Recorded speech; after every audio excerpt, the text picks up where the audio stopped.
여러분 안녕하십니까. 랜선 선교사 담혜색입니다. 가끔 이 채널을 보시다가 전도지 혹은 복음 요약을 만들어 달라고 하시는 분들이 있습니다.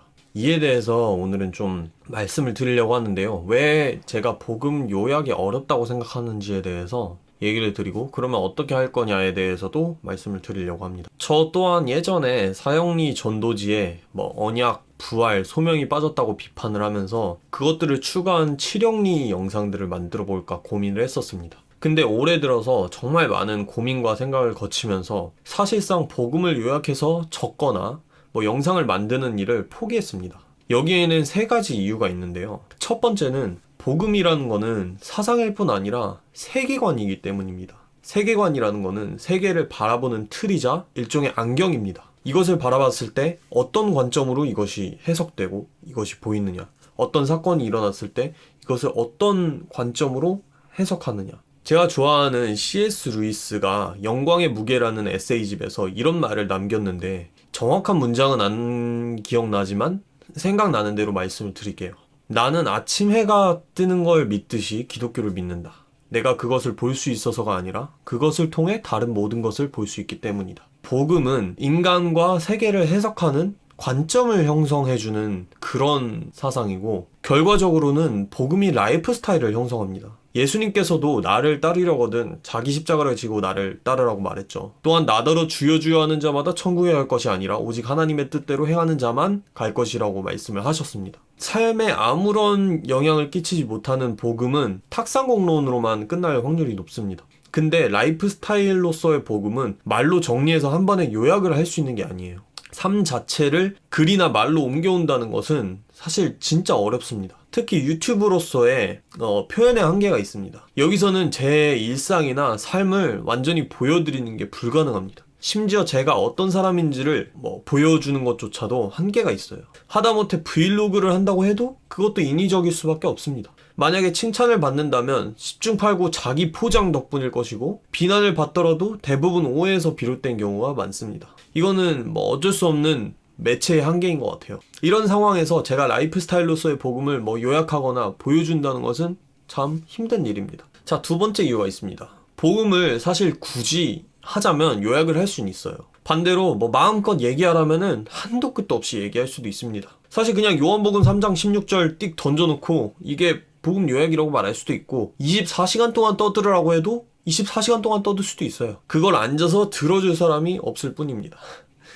그렇기 때문에 이걸 요약하려면 특정 부분을 말할 수밖에 없어요. 그러다 보면 반드시 다른 부분을 더 중요시 여기는 사람이 와서 문제를 제기합니다. C.S. 루이스도 이런 말을 한 적이 있는데, 보통 기독교인들끼리, 교파들끼리 논쟁하는 거를 들어보면 무엇이 중하냐, 이거에 대해서 싸우는 경우가 많습니다. 예를 들어서 보수 기독교인이라고 사회적으로 기독교가 좋은이라는 걸 나쁘다고 생각하는 사람은 없을 거예요. 다만 개인 구원의 측면이 훨씬 중하고 자꾸 사회복음을 강조하다 보면 자기가 중하다 여기는 측면이 무시당할까봐 그걸 두려워할 뿐입니다. 반대로 진보적이라는 기독교인도 복음을 통한 개인의 거듭남이 나쁘다고 말하진 않을 거예요. 단지 그것만이 전부인 것처럼 얘기하는 거를 싫어할 뿐입니다. 이단이나 사이비가 아닌 이상은 거의 대부분 기독교 내의 논쟁이 이렇게 발생을 합니다. 장로교는 하나님의 주권이 더 중하다고 여기고, 감리교는 선행은총과 자유의지도 중하다고 여깁니다. 십자가를 보고도 우리나라 대부분의 교회는 법정적 칭의, 심판받아 마땅한 죄인을 피값으로 속량하셨다는 측면, 그 측면을 제일 중요시 여기면서 십자가를 설명하는 겁니다.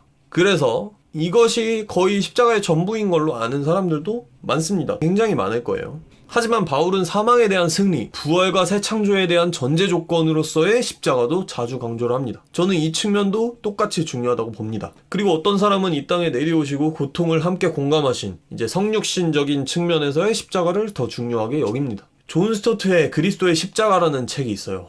십자가의 다양한 측면에 대한 복음주의적, 대중적 입문서입니다. 근데 이 기초를 가르쳐주는 대중서적이 700페이지가량 돼요. 그렇기 때문에 단순히 이걸 요약해가지고 예수님은 우리 죄를 사하기 위해 십자가에 달려 돌아가셨다 라고 얘기를 하면 대부분의 교회 다니는 사람들은 아멘 하겠지만, 사실 이거는 십자가 복음의 많은 측면을 놓치고 있는 요약이에요. 그렇다고 이 요약이 틀린 말이냐? 당연히 틀린 말이 아닙니다. 그냥 이것보다 훨씬 더 풍성한 부분이 있다고 말할 뿐입니다.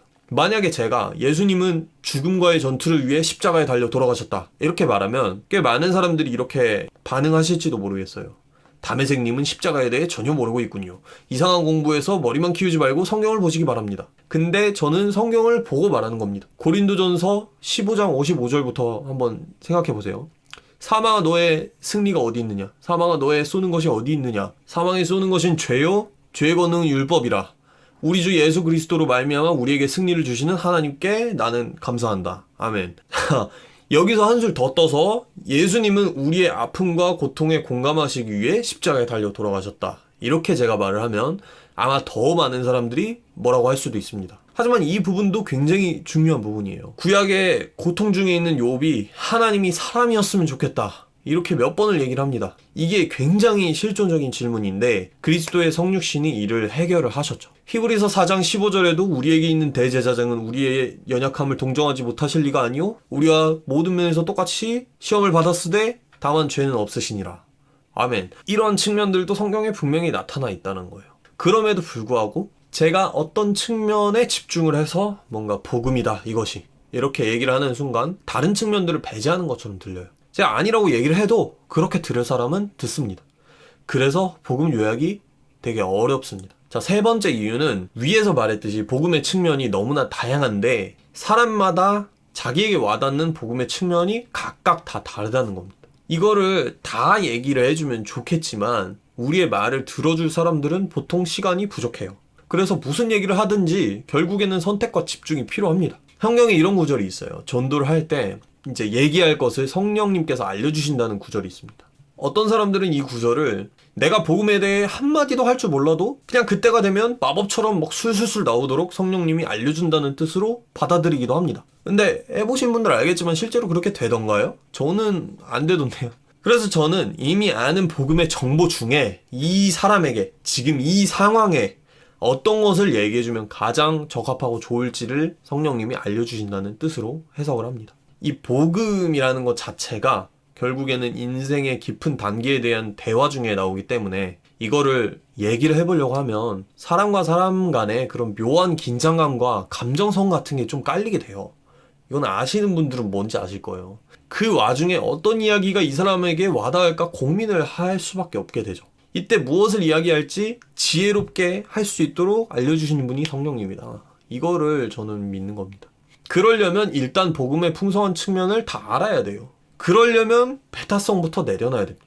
다양한 강조점이 있을 수 있는 거를 인정을 해야 되는 거예요. 예를 들어서 내가 복음의 사회적 측면, 즉 복음을 믿은 사람들의 사회적 참여, 이 부분을 중요하게 여기게 됐다고 해서 복음의 개인을 바꾸는 그런 개인적인 측면을 애써 무시할 필요가 없습니다. 근데 자꾸 그걸 무시하고 뭐 그런 것만 붙들고 있는 사람들은 꼴통인 것처럼 치부하는 사람들이 있으니까 문제인 겁니다. 제 생각할 때 이게 진보 기독교인들의 제일 큰 문제예요.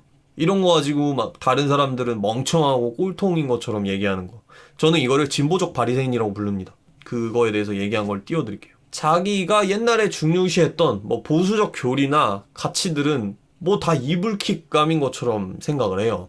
여러분이 어떻게 생각하든 그게 거짓된 정보만 아니라면 그 측면들도 충분히 중요한 거였습니다. 여전히 그걸 중요시하는 사람들을 마냥 무시해서는 안 돼요. 반대로 보수 기독교인들의 문제는 아예 그런 거를 쳐다보지도 않는다. 위험한 거라고 본다. 정보량 자체가 부족해서 그럴 확률이 높죠.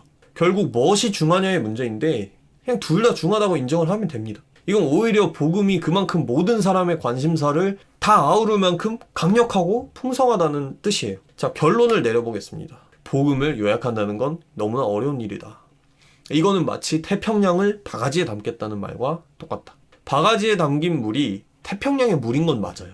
근데 만약에 태평양을 한 번도 본 적이 없는 사람이 그걸 본다면 아, 태평양은 그냥 바가지 크기의 물이구나 이렇게 생각을 할 수도 있습니다. 그렇다면 저는 어떻게 할 거냐고 물으실 수도 있어요. 저는 오랜 기간에 걸쳐서 복음이란 게 무엇인지 최선을 다해 보여주려고 합니다. 제 유튜브를 구독하는 분들 중에 영상 한두 개를 보고서는 저를 오해하고 심지어 이단인 줄로 생각을 했지만 쭉 보다 보니까 정말 진실된 복음을 전하는 분인 거를 알게 됐다. 이렇게 고백을 해주거나 메시지 보내주신 분들이 종종 있습니다. 이게 제가 하려는 일이에요. 최대한 다양한 측면을 논쟁이 되더라도 오랜 기간 동안 여러 영상을 통해서 드러낼 겁니다. 그런데 제가 위에서 말씀을 드렸듯이 유튜브에는 진짜 한계가 있습니다. 사실 정말로 제 삶에 맡겨진 사람들은 이 2만 명이 넘는 구독자분들이 아니라 아마 제 주변의 친구나 이웃 뭐 몇 명일지도 모르겠습니다. 이들에게 예수의 모습을 보이는 것만 해도 충분히 어려운 일이라고 생각을 합니다. 뭐 그 중에는 저의 뭐 10년 넘은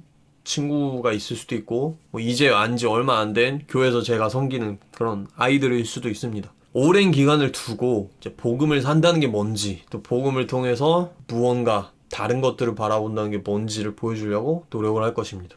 그래서 저는 궁극적으로 전도란 것은 거의 관계 전도로만 가능하다고 생각을 합니다. 이제 뭐 순간적인 임팩트로 뭔가 깨달음을 주거나 뭐 예수님에 대한 오해를 풀어줄 수는 있겠지만 그게 저는 오래 간다고 생각하지 않아요. 뭐 노방전도 하다가 다 영접기도 시킨다고 그 사람이 예수의 제자가 되는 게 아니라는 거는 뭐 아실 거예요. 이렇게 말했다고 뭐 노방전도를 무시하는 거냐 이렇게 말씀을 하실 수도 있는데 그게 아니라 노방전도로도 잘 할 수 있습니다. 아무튼 저는 열심히 이렇게 살아보려고 합니다. 혹시 이게 좀 뭐 괜찮은 아이디어다, 괜찮게 들린다 싶으면 여러분들도 각자의 방식으로 그리스도를 길게 긴 텀을 두고 드러내면서 살려고 노력해 보시면 좋겠습니다. 저도 그거를 잘 못하지만 저에게 힘주시는 분 덕분에 노력을 잘 하고 있습니다. 감사합니다.